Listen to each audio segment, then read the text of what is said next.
Hi friends, welcome back to PV Gowda Kannada vlogs. ಎಲ್ಲರೂ ಹೇಗಿದ್ದೀರಾ? Hope ಎಲ್ಲರೂ ಚೆನ್ನಾಗಿದ್ದೀರಾ ಅಂತ. ನಾನು ಕೂಡ ತುಂಬ ಚೆನ್ನಾಗಿದ್ದೀನಿ.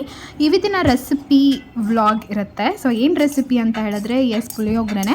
ಅದು ನೋಡೋಕೆ ಏನು ಎಲ್ಲರೂ ಪುಳಿಯೋಗರೆ ಮಾಡ್ತಾರೆ ಅಂತ ಅನಿಸ್ಬೋದು, ಬಟ್ ನಾನು ತೋರಿಸ್ತಾ ಇರೋದು ಡಿಫ್ರೆಂಟ್ ಮೆಥಡ್. ಇಂಗ್ರೀಡಿಯೆಂಟ್ಸ್ ಏನೇನು ಬೇಕು ಅಂತ ನೋಡೋಣ ಬನ್ನಿ.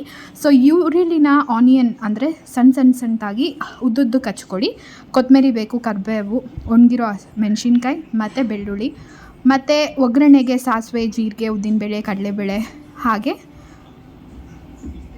ತೋರಿಸ್ತಾ ಇದ್ದೀನಿ, ನೋಡ್ಕೊಂಬಿಡಿ. ಎಣ್ಣೆ ಸ್ವಲ್ಪ ಬೇಕಾಗುತ್ತೆ, ಓಕೆನಾ? ಸೊ ನೋಡಿ, ಚೆನ್ನಾಗಿ ಕಡಲೆಬೀಜನ ಹುರಿದು ಎತ್ತಿಕೊಂಡ್ಬಿಟ್ಟಿದ್ದೀನಿ, ಯಾಕೆಂದರೆ ಲಾಸ್ಟಲ್ಲಿ ಹಾಕಿದ್ರೆ ಕ್ರಿಸ್ಪಿಯಾಗಿ ಚೆನ್ನಾಗಿರುತ್ತೆ. ಇದು ಪುಳಿಯೋಗರೆ ಪೌಡರ್, ಇದು ನಮ್ಮ ಅತ್ತೆನೇ ಮಾಡಿರೋದು. ಸೊ ನೀವು MTR ಪೌಡರ್ ಕೂಡ ಬಳಸ್ಬೋದು, ಅಂದರೆ ಆಚೆ ಕಡೆಯಿಂದ ಸಿಗುವಂಥ ಪೌಡರ್ ಕೂಡ ಬಳಸ್ಬೋದು. ಇದಕ್ಕೆ ಸ್ವಲ್ಪ ಹಿಂಗೆ ಕೂಡ ಹಾಕ್ಕೊತೀನಿ. ಯಾವ ಥರ ಮಾಡುವಂಥದ್ದು ಅಂತ ತೋರಿಸ್ತೀನಿ, ಬನ್ನಿ ಸ್ಟಾರ್ಟ್ ಮಾಡೋಣ ರೆಸಿಪಿನ. ಸೊ ಇವಾಗ ಸ್ಟವ್ ಹಚ್ಚಿಬಿಟ್ಟು ಬಾಣಲಿನ ಇಟ್ಕೊಳ್ಳಿ. ಸೊ ನಾನು ಮಾಡ್ತಾ ಇರೋದು ಸ್ವಲ್ಪ ಕ್ವಾಂಟಿಟಿನೇ, ಅದಕ್ಕೆ ನಾನು ಚಿಕ್ಕ ಬಾಣಲಿ ಇಟ್ಕೊಂಡಿದ್ದೀನಿ. ಇದೇ ಬಾಣಲಿಯಲ್ಲೇ ನಾನು ಕಡಲೆ ಬೀಜ ಕೂಡ ಹುರ್ಕೊಂಡೆ. ಸೊ ಅದೇ ಬಾಣಲಿ ಇಟ್ಕೊತಾ ಇದ್ದೀನಿ. ಸೊ ಸ್ವಲ್ಪ ಕಾದ್ಮೇಲೆ ಎಣ್ಣೆ ಎಷ್ಟು ಬೇಕೋ ಅಷ್ಟು ಆಯಿಲ್, ಅಂದರೆ ಪುಳಿಯೋಗರೆಗೆ ಸ್ವಲ್ಪ ಜಾಸ್ತಿನೇ ಹಾಕ್ಕೊಬೇಕಾಗುತ್ತೆ, ಯಾಕೆಂದರೆ ಗೊಜ್ಜು ಫಾರ್ಮ್ ಆಗೋದೆ ಎಣ್ಣೆಯಿಂದ ಅಲ್ವಾ. ಸೊ ನಿಮ್ಗೆ ಎಷ್ಟು ಬೇಕೋ ಅಷ್ಟು ಹಾಕ್ಕೊಳ್ಳಿ. ಅದು ಸ್ವಲ್ಪ ಕಾದಿದ ತಕ್ಷಣ ನಾನು ಇಲ್ಲಿ ಸಾಸಿವೆ ಹಾಕ್ತಾಯಿದ್ದೀನಿ. ಸಾಸಿವೆ ಹಾಕಿದ ತಕ್ಷಣ ಚಿಟಪಿಟ ಅಂದರೆ ಸಾಕು. ನೆಕ್ಸ್ಟ್ ಎಲ್ಲ ಇಂಗ್ರೀಡಿಯೆಂಟ್ಸು ಹಾಕ್ಕೊಂಡೋಗಿ. ಇವಾಗ ನಾನಿಲ್ಲಿ ಕಡಲೆಬೇಳೆ ತೋರಿಸ್ತಾ ಇದ್ದೀನಿ ಕ್ಯಾಮ್ರಾಗೆ, ಅದು ಸೊ ನಿಮಗೂ ಅರ್ಥ ಆಗುತ್ತೆ ಅಂತ. ಸೊ ಜಾಸ್ತಿ ಕ್ವಾಂಟಿಟಿ ಮಾಡೋಂಗಿದ್ರೆ ಸ್ವಲ್ಪ ಜಾಸ್ತಿನೇ ಹಾಕ್ಕೊಳ್ಳಿ. ಇವಾಗ ಹೆಸರುಬೇಳೆ ಹಾಕ್ಕೊತಾ ಇದ್ದೀನಿ. ಸೊ ಎಲ್ಲ ಸಖತ್ತಾಗಿ ಸ್ವಲ್ಪ ಲೈಟಾಗಿ ಬ್ರೌನಿಷ್ ಆದರೆ ಸಾಕು. ಸಖತ್ತಾಗಿ ಸ್ಮೆಲ್ ಆಲ್ರೆಡಿ ಸ್ಟಾರ್ಟ್ ಆಗಿರುತ್ತೆ, ನೀವು ಒಂದ್ಸಲ ಟ್ರೈ ಮಾಡಿ. ಇವಾಗ ಉದ್ದಿನಬೇಳೆ ಹಾಕ್ಕೊತಾ ಇದ್ದೀನಿ. ಇದನ್ನೆಲ್ಲ ಸ್ವಲ್ಪ ಬ್ರೌನಿಷ್ ಆಗೋ ಥರ ಲೈಟಾಗಿ ಸ್ವಲ್ಪ ಹುರ್ಕೊತಾ ಇದ್ದೀನಿ, ಓಕೆನಾ? ಸ್ಟವ್ ಕಮ್ಮಿ ಮಾಡ್ಕೊಂಡ್ಬಿಟ್ಟಿದ್ದೀನಿ, ಯಾಕೆಂದರೆ ಬೇಗ ಸೀದೋಗುತ್ತೆ. ಸಾಸಿವೆ ಹಾಕಿದ ತಕ್ಷಣ ಸ್ಟವ್ ಕಮ್ಮಿ ಮಾಡಿಕೊಂಡೆ. ಅದಾದಮೇಲೆ ಇದು ನೋಡಿ, ಈ ಕಲರ್ ಬಂದರೆ ಸಾಕು. ಇದಾಗಿದ ತಕ್ಷಣ ಆನಿಯನ್ ಹಾಕ್ಕೊತಾ ಇದ್ದೀನಿ.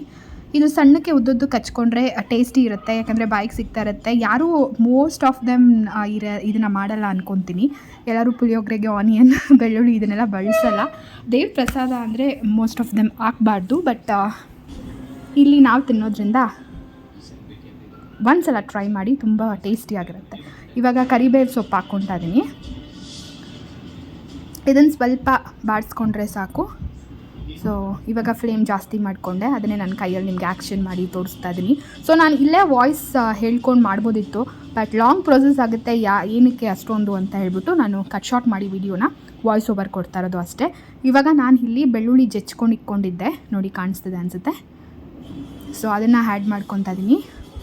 ಮತ್ತು ಅದ್ರ ಜೊತೆ ಹಾಗೆ ಕೆಂಪು ಮೆಣಸಿನ್ಕಾಯಿ, ಒಣಗಿರೋ ಮೆಣಸಿನ್ಕಾಯಿ ಕೆಂಪುದು ಹಾಕ್ಕೊಂಡು ಚೆನ್ನಾಗಿ ಇದು ಬ್ರೌನಿಷ್ ಆಗೋವರೆಗೂ, ಅಂದರೆ ಆನಿಯನ್ ಚೆನ್ನಾಗಿ ಗೋಲ್ಡನ್ ಬ್ರೌನ್ ಆಗುತ್ತಲ್ವ, ಅಲ್ಲಿವರೆಗೂ ಚೆನ್ನಾಗಿ ಫ್ರೈ ಮಾಡ್ಕೊಳ್ಳಿ.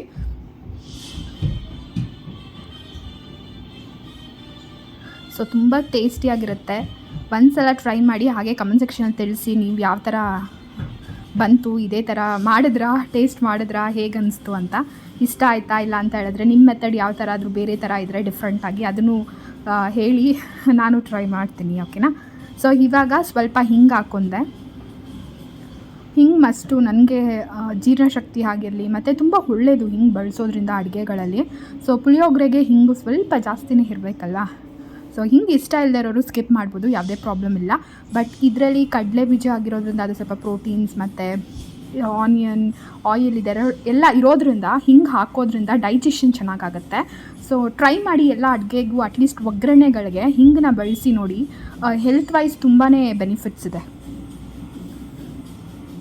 ಸೊ ಇವಾಗ ನಮ್ಮ ಅತ್ತೆ ಮಾಡಿಟ್ಟಿರೋ ಪುಳಿಯೋಗರೆ ಪೌಡರ್. ಸೊ ನಿಮ್ಮ ಯಾರಿಗಾದರೂ ಪುಳಿಯೋಗರೆ ಪೌಡರ್ನ ಹೇಗೆ ಮನೇಲೇ ಮಾಡ್ಕೊಬೇಕು ಅಂತ ಇದ್ದರೆ ದಯವಿಟ್ಟು ಅದನ್ನು ತಿಳಿಸಿ, ನಮ್ಮ ಅತ್ತೆ ಹತ್ರ ಕೇಳ್ತೀನಿ. ಸೊ ನೆಕ್ಸ್ಟ್ ಟೈಮ್ ಮಾಡಬೇಕಾದ್ರೆ ಖಂಡಿತವಾಗ್ಲೂ ನಿಮ್ಗೆಲ್ಲರಿಗೂ ಇಷ್ಟ ಆದರೆ ರೆಸಿಪಿನ ಶೂಟ್ ಮಾಡಿಕೊಂಡು ಹಾಕ್ತೀನಿ. ಸೊ ಇದೊಂದೇ ಅಂತ ಅಲ್ಲ, ತುಂಬ ಪೌಡರ್ಸ್ಗಳನ್ನ ಮಾಡಿಕ್ಕೊತಾರೆ. ಚಟ್ನಿ ಪುಡಿಗಳಾಗಲಿ, ಮತ್ತು ವಾಂಗಿಬಾತ್ ಪುಡಿ, ಈ ಥರ ತುಂಬ ಪುಡಿಗಳನ್ನ ಮಾಡಿಕ್ಕೊತಾರೆ ನಮ್ಮ ಅತ್ತೆ ಮನೇಲೆ. ಸೊ ನಾನು ಇನ್ನೂ ಕಲ್ತ್ಕೊಬೇಕು.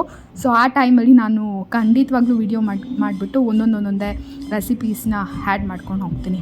ಸೊ ಇವಾಗ ಎಷ್ಟು ಬೇಕೋ ಅಷ್ಟು ರುಚಿಗೆ ತಕ್ಕಷ್ಟು ಉಪ್ಪು ಹಾಕ್ಕೊತಾ ಇದ್ದೀನಿ. ಸೊ ನಮ್ಮ ಮತ್ತೆ ನಾನು ಕೇಳಿದೆ, ಖಾರ ಕರೆಕ್ಟಾಗಿ ಹಾಕಿದ್ದೀರಾ ಇಲ್ಲ ಖಾರ ಪುಡಿ ಸ್ವಲ್ಪ ಹಾಕಬೇಕಾ ಅಂತ. ಸೊ ನಮ್ಮನೇಲಿ ಏನು ಅಂತ ಹೇಳಿದ್ರೆ ನಮ್ಮ ಮಾವನು ನನ್ನ ಮೈದನ ಖಾರ ತಿನ್ನೋದು ತುಂಬ ಕಮ್ಮಿ, ಸೊ ಅದಕ್ಕೆ ಮೀಡಿಯಮಾಗಿ ಹಾಕಿರ್ತಾರೆ. ಸೊ ನಮಗೆ ಬೇಕಾದಾಗ ನಾವೊಂದು ಸ್ವಲ್ಪ ನಮ್ಮ ರುಚಿಗೆ ತಕ್ಕಷ್ಟು ಒಂಚೂರು ಖಾರದ ಪುಡಿ ಹಾಕ್ಕೊಂಡೆ. ನೀವು MTR ಆಚೆಯಿಂದ ತರೋ ಪೌಡ್ರ್ಗಳಿಗೂ ಕೂಡ ಖಾರದ ಪುಡಿ ಆ್ಯಡ್ ಮಾಡ್ಕೊಳ್ಳಿ, ತುಂಬ ಡಿಫ್ರೆನ್ಸ್ ನೋಡ್ಬೋದು. ಇಲ್ಲಾಂದರೆ ತುಂಬ ಖಾರ ಕಮ್ಮಿ ಅನಿಸುತ್ತೆ. ಖಾರ ಯಾರು ಇಷ್ಟಪಡ್ತೀರೋ ಅವರು ಆ್ಯಡ್ ಮಾಡ್ಕೊಳ್ಳಿ, ಓಕೆನಾ. ಸೊ ಏನೂ ಇಲ್ಲ, ಇದನ್ನು ಚೆನ್ನಾಗಿ ಇದೇ ಥರ ಬಾಡಿಸ್ಕೊಂಡು 1-2 ನಿಮಿಷ ಒಂಚೂರು ಎಣ್ಣೆ ಬಿಟ್ಕೊಳ್ಳುತ್ತೆ. ಸೊ ತುಂಬ ಯಮ್ಮಿಯಾಗಿತ್ತು. ನಮ್ಮ ಅತ್ತೆ ಕೂಡ ಹೇಗೆ ಮಾಡಿದ್ರು ಅಂತ ತಿಳ್ಕೊತೀನಿ. ಇದು ಪರ್ಸ್ನಲಾಗಿ ನನಗೆ ಇಷ್ಟ ಆಯಿತು ಈ ಪೌಡರು, ಪುಳಿಯೋಗರೆ ಪೌಡರು ಡಿಫ್ರೆಂಟಾಗಿ. ಸೊ ಇವಾಗ ಹುರಿದಿಟ್ಕೊಂಡಿದ್ರಲ್ವ ಕಡಲೆ ಬೀಜ ಸೈಡಲ್ಲಿ, ಅದನ್ನು ಲಾಸ್ಟಲ್ಲಿ ಆ್ಯಡ್ ಮಾಡಿಕೊಂಡು ಒಂಚೂರು ಅದ್ರ ಮೇಲೆ ಹಾಗೆ ಕೊತ್ತಂಬರಿ ಸೊಪ್ಪು ಲಾಸ್ಟಲ್ಲಿ ಆ್ಯಡ್ ಮಾಡ್ಕೊಳ್ಳೋದ್ರಿಂದ ಫ್ಲೇವರ್ ತುಂಬ ಚೆನ್ನಾಗಿರುತ್ತೆ ಮತ್ತು ಕಡಲೆ ಬೀಜ ಮೆತ್ತಗಾಗಲ್ಲ. ಸೊ ಕ್ರಿಸ್ಪಿಯಾಗಿ ತಿನ್ನಬೇಕಾದ್ರೆ ಅನ್ನದ ಜೊತೆ ಬಾಯಲ್ಲಿ ಕಡಲೆ ಬೀಜ ಸಿಕ್ಕಿದ್ರೆ ತುಂಬ ಚೆನ್ನಾಗಿ ಅನಿಸುತ್ತೆ.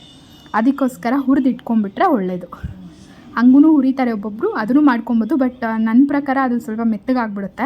ಈ ಥರ ಸಪ್ರೇಟಾಗಿ ಏನು ಆಯಿಲ್ ಇಲ್ದಿರೆ ಡ್ರೈ ಫ್ರೈ ಮಾಡಿಕೊಂಡು ಸೈಡಲ್ಲಿ ಇಟ್ಕೊಂಡ್ರೆ ತುಂಬ ಕ್ರಿಸ್ಪಿಯಾಗಿ ಬರುತ್ತೆ, ತಿನ್ನಬೇಕಾದ್ರೂ ಕೂಡ ಚೆನ್ನಾಗಿರುತ್ತೆ. ಸೊ ಇಷ್ಟೇ ಪುಳಿಯೋಗರೆ ಆಯಿತು. ಇನ್ನೇನು ಇವಾಗ ಇದನ್ನು 1-2 ನಿಮಿಷ, ನನಗೆ ಕೊತ್ತಂಬರಿ ಸೊಪ್ಪಲ್ಲಿರೋ ರಸ ಇಳಿಬೇಕು. ತುಂಬ ಜನ ಏನು ಈ ಥರ ಫ್ರೈ ಮಾಡ್ಕೊಳ್ಳೋದು ಬೇಡ, ತಟ್ಟೆ ಮುಚ್ಚಿಕ್ಕಿ ಅನ್ನಕ್ಕೆ ಕಲಿಸ್ಕೊಂಡು ತಿನ್ನಿ, ಸಖತ್ತಾಗಿರುತ್ತೆ, ಓಕೆನಾ. ನಾನು ಸ್ವಲ್ಪ ಬಾಡಿಸ್ಕೊತಾ ಇದ್ದೀನಿ, ಸೊ ಆವಾಗ ಕೊತ್ತಂಬರಿ ಸೊಪ್ಪು ಸ್ವಲ್ಪ ಜ್ಯೂಸಿ ಆಗುತ್ತೆ ಅಂತ. ಸೊ ಇವತ್ತಿನ ವ್ಲಾಗ್ ಇಷ್ಟ ಆದರೆ ದಯವಿಟ್ಟು ಲೈಕ್ ಮಾಡಿ, ಶೇರ್ ಮಾಡಿ, ಕಮೆಂಟ್ ಮಾಡಿ ಮತ್ತು ಸಬ್ಸ್ಕ್ರೈಬ್ ಮಾಡಿಕೊಂಡು ವಿಡಿಯೋನ ನೋಡಿ. ಒಂದೇ ಒಂದ್ಸಲ ರೆಸಿಪೀಸ್ ನಾನು ಹಾಕೋದನ್ನ ಟ್ರೈ ಮಾಡಿ, ಸ್ವಲ್ಪ ಡಿಫ್ರೆಂಟ್ ಆಗಿರುತ್ತೆ, ಇಂಟ್ರೆಸ್ಟಿಂಗ್ ಆಗಿರುತ್ತೆ ಮಾತ್ರ. ಅಂದರೆ ನಾನು ನಾರ್ಮಲ್ ಪುಳಿಯೋಗರೆ ಮಾಡೋಕ್ಕಿಂತ ಆನಿಯನ್ ಇದೆಲ್ಲ ಬಳಸಿ ಮಾಡಿ ತಿಂದು ಅದಕ್ಕೂ ಇದಕ್ಕೂ ಡಿಫ್ರೆನ್ಸ್ ಏನು ಅಂತ ಕೂಡ ನೀವು ತಿಳಿಸಿ. ನಿಮಗೆ ಇಷ್ಟ ಆದರೆ ಇಷ್ಟ ಅಂತ ಹೇಳಿ, ಇಲ್ಲ ಅಂತ ಹೇಳಿದ್ರೆ ಇಲ್ಲ ಅಂತಲೇ ಹೇಳಿ, ಓಕೆನಾ. ಸೊ ಲಾಸ್ಟಲ್ಲಿ ನಾನು ಅನ್ನ ಕೂಡ ಕಲಿಸ್ಕೊಂಡು ತಿಂದೆ, ನನಗಂತೂ ಸಿಕ್ಕಾಪಟ್ಟೆ ಇಷ್ಟ ಆಯಿತು. ಮತ್ತು ನನ್ನ ಹಸ್ಬೆಂಡ್ ಕೂಡ ಇಷ್ಟ ಆಯಿತು. ಬಟ್ ಆ ವ್ಲಾಗ್ನ ಮಾಡ್ಕೊಳಕ್ಕಾಗಿಲ್ಲ, ಅವ್ರಿಗೆ ರಿಯಾಕ್ಷನ್ ಯಾವ ಥರ ಇತ್ತು ಅಂತ. ಸೊ ಅವ್ರಿಗೆ ಈ ಥರ ಮಾಡಿದ್ರೆ ಇಷ್ಟ ಆಗುತ್ತೆ, ನಾರ್ಮಲ್ ಪುಳಿಯೋಗರೆ ಮಾಡಿದ್ರೆ ಅಷ್ಟೊಂದು ಇಷ್ಟ ಆಗೋಲ್ಲ. ಸೊ ಯಾರ್ಯಾರಿಗೆ ಪುಳಿಯೋಗರೆ ಇಷ್ಟ ಆಗದಿರೇ ಇರುತ್ತಲ್ಲ ಅವ್ರಿಗೆ ಇದು ಖಂಡಿತವಾಗ್ಲೂ ಇಷ್ಟ ಆಗುತ್ತೆ, ಟ್ರೈ ಮಾಡಿ. ಥ್ಯಾಂಕ್ ಯು, ಬಾಯ್, ಸಿಗೋಣ ನೆಕ್ಸ್ಟ್ ವಿಡಿಯೋ ಜೊತೆ.